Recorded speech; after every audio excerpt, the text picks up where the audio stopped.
त्यसमा सम्बन्धित के कस्ता कार्यक्रमहरू अब नीतिहरू छ, अब बहुभाषिक माध्यमबाट कसरी पढाइ हुन्छ एउटै क्लासरुममा, त्यो सबै कुरालाई चाहिँ समेटेर सबैको कन्फ्युजन क्लियर गरिदिनु पर्यो सर। डाक्टर लोकबहादुर लोप्चन सरले चाहिँ। अनि यसमा चाहिँ हाम्रो हजुर हजुर तपाईँ हाम्रो अध्यक्ष आइसक्नु भएको छ। अनि तपाईँकै पालो छ सर। अब तपाईँले चाहिँ यसमा हाम्रो जुन हजुर गाउँपालिकाको अध्यक्ष भन्नुभयो। नमस्कार। ए नमस्कार हजुर, नमस्कार। ल धन्यवाद धन्यवादको अध्यक्ष। मलाई हजुर पहिलो त अब निमा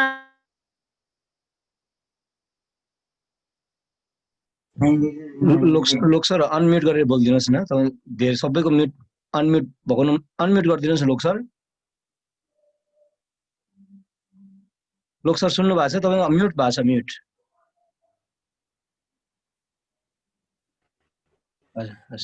सम्पूर्ण उपस्थित महानुभावहरू अध्यक्षज्यू लगायत सम्पूर्ण भाषा सम्बन्धी डाक्टर लाल राष्ट्र पनि देखिरहेको छु। यहाँलाई धन्यवाद दिन चाहन्छु। पहिलो त मलाई केही कुरा राख्ने अवसर दिनुभयो, त्यसका प्रति म आभार छु। अब म सुरु गर्छु। गाउँपालिका अहिले गाउँपालिकाहरू स्थानीय सरकारको रूपमा छ र थुप्रै अधिकारहरू पनि स्थानीय तहलाई दिएको अवस्था छ। त्यस क्रममा मैले यो 8 नम्बरको बुँदा माध्यमिक शिक्षा र आधारभूत शिक्षाको अधिकार स्थानीय तहलाई छ, जस अन्तर्गत 23वटा भन्दा अधिकारहरू शिक्षाको अधिकारहरू स्थानीय तहलाई छ। अर्को कुरा चाहिँ 22 नम्बरको जुन अनुसूची 8 को 22 नम्बर छ, मैले अनुसूची 8 नम्बर बुँदा र 22 नम्बरको बुँदाको कुरा गरिरहेको छु यहाँहरूलाई। 22 नम्बर बुँदामा भाषा त्यस्तै यो ललित कला लगायत सम्पूर्ण स्थानीय स्रोतहरूको संरक्षण गर्नको लागि स्थानीय तहलाई संरक्षण मात्र होइन विकास गर्नलाई अधिकार दिएको छ। त्यो अधिकार अन्तर्गत भाषा नीतिका कुरा पनि आए, भाषा प्रतिष्ठानका कुरा पनि आउँछन्। अब म सरसर्ती यहाँहरूलाई जस्तो स्थानीय तहमा आज तपाईँहरूको सन्दर्भ के लाग्छ भने आजको सन्दर्भ चाहिँ पाठ्यक्रममा व्यवस्था गरिएको स्थानीय विषय वा मातृभाषा विषयको सन्दर्भ होला जस्तो लाग्छ। त्यस सँगसँगै एउटा कुरा चाहिँ माध्यमिक र आधारभूत तहमा बहुभाषिक शिक्षा पनि जोड्नुपर्छ होला। म तीन कुरालाई यहाँहरूसँग जोड्छु। पहिलो कुरा स्थानीय तहको जुन माध्यमिक र आधारभूत तहसम्मको शिक्षाको कुरा छ, त्यो सन्दर्भलाई हेर्दाखेरि सम्पूर्ण व्यवस्थाकीय अधिकार शिक्षकसम्मको अधिकार अहिले केन्द्रले व्यवस्था गरे पनि ढिलो चाँडो त्यो लोकल लेभलकै अधिकार हो। मलाई लाग्छ फाल्गुनन्द गाउँपालिकाले स्थानीय शिक्षक नियुक्ति गरेर मुद्दा नै जितेर नेपालको इतिहासमा अदालतबाट मातृभाषा बहुभाषिक शिक्षामा पहिलोचोटि सबैको लागि त्यो दृष्टान्त बनेको छ। हाम्रो खुसीको कुरा पनि हो। अस्ति मात्रै हामी छलफल पनि गऱ्यौँ। त्यस्तै पहिला चाहिँ 56 सालमा हामीले जस्तो धनुषाको र काठमाडौँ उपत्यकामा जस्तो नेवारी भाषा र त्यहाँ मैथिली भाषामा मुद्दामा हारेको थियो, गणतन्त्रको आवाज त्यो दिएको छ। त्योबाट हामीले धेरै कुरा सिकेर अगाडि बढ्न सक्छौँ यदि स्थानीय तहले गर्न चाह्यो भने हुनेछ भन्ने उदाहरण पनि हो। खनियावास गाउँपालिकासँग जोडिन पाउँदा मलाई यही खुसी लागेको छ। अर्को एउटा थप उदाहरण पनि हो यो। त्यस अर्थमा स्थानीय तहको पाठ्यक्रमको आजको सन्दर्भमा तपाईँहरूलाई म 3टा कुराबाट जोड्न चाहन्छु। बहुभाषिक शिक्षा, स्थानीय विषय र मातृभाषा विषय।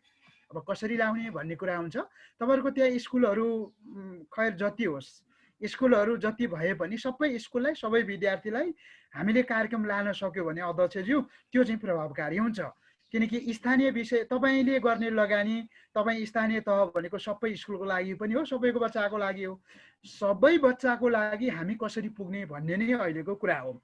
किनकि स्थानीय सरकार भनेको सबै बच्चा सबै स्कुलको लागि सबै जनताको लागि बराबर भएको हुनाले तपाईँले गर्ने खर्च, तपाईँले गर्ने लगानी, तपाईँले गर्ने कामले सबै जनताको मनसम्म अथवा जनताले त्यो प्रतिफल पाउनुपर्छ।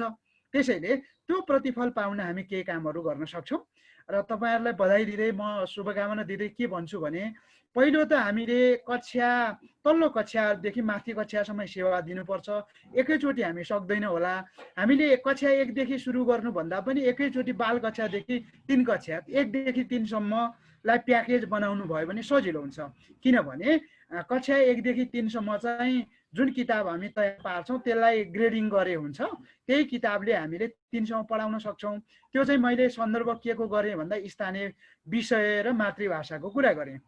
मातृभाषाको पनि 1-3लाई एउटा किताब तयार गर्न सकिन्छ, स्रोत सामग्री। अनि जहाँ जहाँ मातृभाषी बच्चा छैनन् उसलाई चाहिँ विकल्पमा स्थानीय विषय तयार गर्न सक्नुहुन्छ। मैले यहाँ भनिरहेको कुरा के हो भन्नु होला भने तपाईँले जस्तो पाठ्यक्रमको अहिले एकीकृत पाठ्यक्रम आएको छ। तपाईँले अघि नै भन्नुभएको छ नीतिगत रूपमा के छ भन्दा अहिले कक्षा 1 देखि 3 सम्मको एकीकृत पाठ्यक्रम आयो। पाठ्यक्रम विकास केन्द्रले त्यो लागू गर्यो। अहिले 11 मा पनि पाठ्य पुस्तक फेरिएको छ। एक कक्षामा 4 वटा किताबहरू व्यवस्था गरेका छ। व्यवस्था गरेर एक कक्षामा त पाठ्यक्रम विकास केन्द्रले व्यवस्था गरेको पाठ्यक्रम अनुसारको किताब तयार भएर बजारमा पनि आइसक्यो। अब अर्को साल चाहिँ 2 कक्षाको बन्ला पाठ्यक्रम विकास केन्द्रले, अर्को सालमा 3 कक्षाको बन्ला 3 वर्षको राउन्डमा यो सकिएला। त्योभन्दा अगाडि हामीले बुझ्नुपर्ने कुरा चाहिँ के हो भन्दा एउटा कुरा चाहिँ तपाईँ हामीलाई जरुर खाँचो भएको छ। त्यो खाँचो भनेको पाठ्यक्रम विकास केन्द्रले स्थानीय र मातृभाषा विषयको त्यो पाठ्य पुस्तक तयार गर्दैन। उसले गरेको पनि कानुनी रूपमा त्यो चाहिँ कानुनी रूपमा वैधानिक पनि हुँदैन। अहिले अङ्ग्रेजी र अरू कम्प्युटर के विषयहरू स्थानीय तहले पढाइरहेको छ त्यो इलिगल हो, गैर कानुनी हो र कानुनको बर्खिलाफ पनि हो।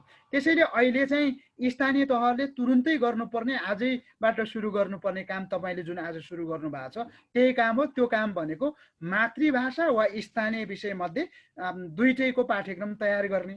मेरो सुझाव चाहिँ तपाईँहरूलाई अहिलेको सन्दर्भमा स्थानीय विषय मात्रै लगाउँदा पनि त्यहाँ स्थानीय तामाङहरू होलान् अथवा मगरहरू होलान्, अरू दलितहरू होलान्, तिनको समाधान हुँदैन। त्यसैले तामाङ बच्चाहरू छन् भने उनीहरूको लागि स्थानीय तामाङ विषय हालिदिउँ। मेरो सल्लाह तपाईँहरूलाई स्थानीय तामाङ भाषाको विषय बनाऊ।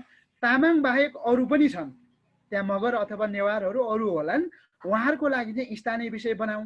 स्थानीय विषय बनाउँदाखेरि चाहिँ तामाङ बाहेक अरूलाई त्यो लाउन सक्यो। त्यति मात्रै होइन, फेरि हाम्रो स्कुलमा टिचरहरू पनि नहुन सक्छन्। पहिलोचोटि स्थानीय विषय पढाउन जहाँ जहाँ तामाङ टिचरहरू छ तामाङ भाषा विषय पढाउने, जहाँ जहाँ तामाङ भाषा बोल्ने टिचर छैन त्यो तामाङ विषय पढाउन सकिँदैन पहिलो वर्ष।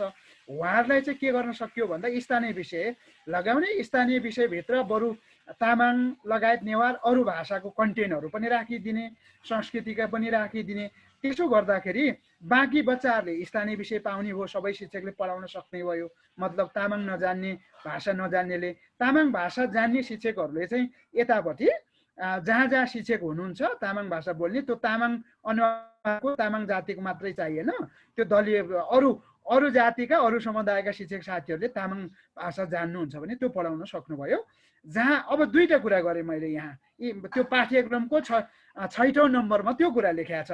अहिलेको 1-3 को पाठ्यक्रमको 6औं नम्बरमा स्थानीय विषय र मातृभाषा लेखेको छ। तपाईँको खनिया भाषामा के गर्न सक्यो भन्दा जहाँ जहाँ तामाङ शिक्षक अलरेडी हुनुहुन्छ उहाँहरूको लागि सामान्य ओरिएन्टेसन तालिम दिएपछि उहाँहरूले त्यो के अरे तामाङ भाषा विषय तपाईँले तयार गरेको पढाउन सक्नुहुन्छ। अनि बाँकी रहेको जहाँ तामाङ भाषा बोल्ने शिक्षक हुनुहुन्न त्यहाँ चाहिँ तपाईँले ओरिएन्टेसनमा त्यही एउटै ओरिएन्टेसनमा शिक्षकहरू तपाईँले बोलाउन सक्नुहुन्छ। उहाँहरूलाई चाहिँ स्थानीय तालिम विषय तालिम दिन ओरिएन्टेसन गर्न सक्नुहुन्छ। त्यसो गर्दाखेरि उहाँहरूले गएर पढाउन सक्नुहुन्छ। भनेपछि स्थानीय विषयको र मातृभाषाको सन्दर्भमा दुईटा कुरा भयो। एउटा तामाङ शिक्षक भएको ठाउँमा तामाङ विषय लाउने, त्यो शिक्षक तपाईँहरूसँग कहाँ छ भन्ने तपाईँसँग विवरण छँदैछ। जहाँ जहाँ तामाङ शिक्षक हुनुहुन्न अहिलेलाई स्थानीय विषय लाउने, त्यहाँ पनि तामाङ भाषाको केही कुराहरू राखिदिने, संस्कृतिक कुरा राख्ने, अरू नेवार मगर अथवा स्थानीय तपाईँ खनेवासको परिचय भनेर त्यहाँको संस्कृति, कृषि अझ कृषि त्यसकै अब कृषिमै तल्लो कक्षामा चाहिँ तपाईँले लाउन गाह्रो हुन्छ होइन। तल्लो कक्षामा त उही टेक्निकल जानकारी दिने भएको अवलोकन र त्यो प्रोजेक्ट कामहरू गर्ने भए हुनाले प्रोजेक्ट लेभलको हुन्छ, बच्चालाई त्यति धेरै बाल श्रमतिर लानु हुँदैन।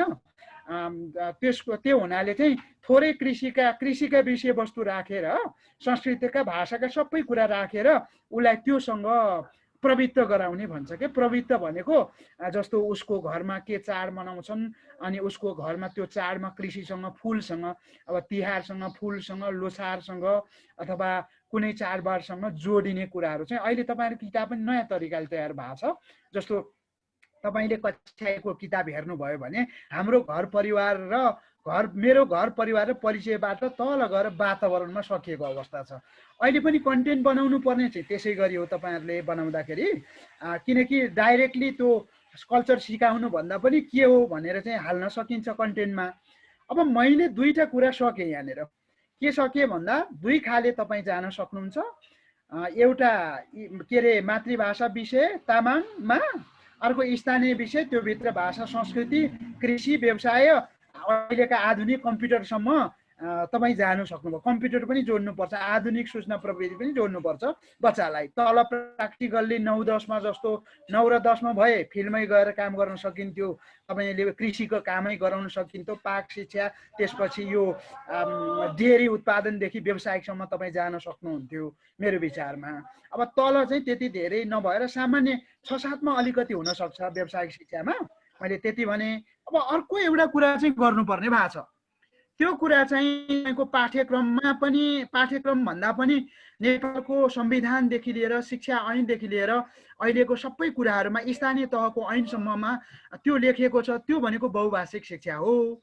अब यो बहुभाषिक शिक्षालाई चाहिँ कसरी